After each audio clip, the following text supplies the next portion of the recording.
Market থেকে যখন তাতাল কেনেন তাহলে সেই তাতালে কখনো ঝালাই হতে চায় না। তো কী কারণে তাতাল কিনলে ঝালাই হয় না?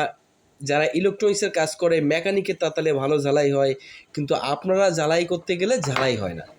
দেখেন বন্ধুরা, সম্পূর্ণ ক্লিয়ার করব যে আপনাদের তাতালে কেন ঝালাই হয় না, আর আমাদের টেকনিশিয়ানদের তাতালে এত সুন্দর ঝালাই কেন হয়।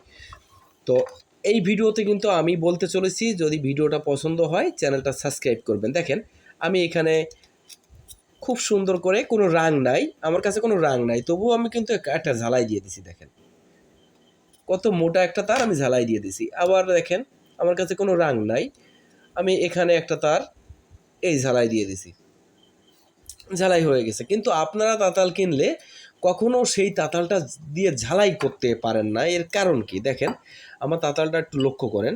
আমার তাতালের যে টিপ, এটাকে টিপ বলে, বিট না, অনেকে বিট বলে, এটাকে বলে টিপ। তো আপনি যখন একটা তাতাল মার্কেট থেকে কিনবেন, তখন সেই তাতালে আপনি যে কয় টাকার তাতাল কিনেন না কেন, সেই তাতালে আপনি এই ধরনের একটা টিপ পাবেন, মানে বিট বলে, এটাকে বিট বলে, সাধারণত ভাষায় সবাই বিট বলে।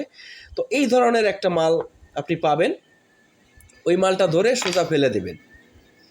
এবার আপনি কি করবেন, আপনার কাছে যদি এরকম সেম মোটা এরকম সাইজের তামা থাকে, সেই তামা দিয়ে আপনি এইটাকে তৈরি করবেন সেমভাবে। আর যদি না পান, মার্কেটিংয়ে বলবেন আমাকে সিরামিকের একটা বিট দিন, তাতালের কিংবা তামার একটা বিট দিন। তো এইটা বলবে, দেখবেন ওরা যে বিটটা আপনাকে দিবে, ওই বিটটা দিয়ে কিন্তু আপনি খুব সহজেই ঝালাই করতে পারবেন। এর পিছনে আর একটা কারণ আছে, কখনো তাতাল আপনি ডাইরেক্ট লাইনে দিয়ে গরম করবেন না।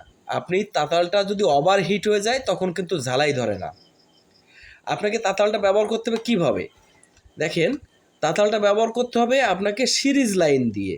দেখেন অল্প, আমি কিন্তু খুলে দিছি লাইন থেকে, তবুও কিন্তু এখানে রাং গলছে। দেখছেন আমি কিন্তু খুলে দিছি, সে অনেকক্ষণ খুলে দিছি, এখনও কিন্তু রাং গলছে, অল্প হিটেও রাং গলে। আপনাকে তাতালটা ওভার হিট হতে দিলে হবে না। তাতালটা মানে এর যতটুকু প্রয়োজন সেইভাবে গরম হবে। আপনি একটা 100 ওয়াটের কিংবা 200 ওয়াটের একটা বাল্ব দিয়ে একটা সিরিজ লাইন করে নেবেন, কিংবা একটা রেগুলেটর সেট করে নেবেন। ফ্যানে যেভাবে রেগুলেটর সেট করে, ওইভাবে একটা রেগুলেটর সেট করে নেবেন। দেখবেন আপনার প্রত্যেকটা ঝালাই খুব সুন্দরভাবে ধরবে। এক, ওভারহিটিং, এবং দ্বিতীয় তাতালের যে মাথা আছে এটা আপনাকে পরিবর্তন করতে হবে, আর ভালো মানের রাং ইউজ করতে হবে। আমরা যে রাংগুলো ইউজ করি, মাঝে মাঝে আপনারা যে রাংগুলো ইউজ করেন, এই রাংগুলো ভালো না, কিন্তু আপনাকে মার্কেটে গিয়ে বলতে হবে কোরিয়ান রাং দিন আমাকে। এই কোরিয়ান রাং যখন আপনাকে দিবে, তখন এমনিতে আপনার ঝালাই হবে। এই গুণাগুণগুলো আপনার থাকা দরকার। এটা কোনো টেকনিশিয়ানের জন্য যে ঝালাই হচ্ছে এটা না, আপনাকে পরিপূর্ণভাবে এই জিনিসগুলো আপনাকে লাগাতে হবে, তাহলে দেখবেন আপনার ঝালাইগুলো সুন্দর হবে। তো বন্ধুরা, সবাই ভালো থাকবেন, সুস্থ থাকবেন এবং ভিডিওটা শেয়ার করবেন।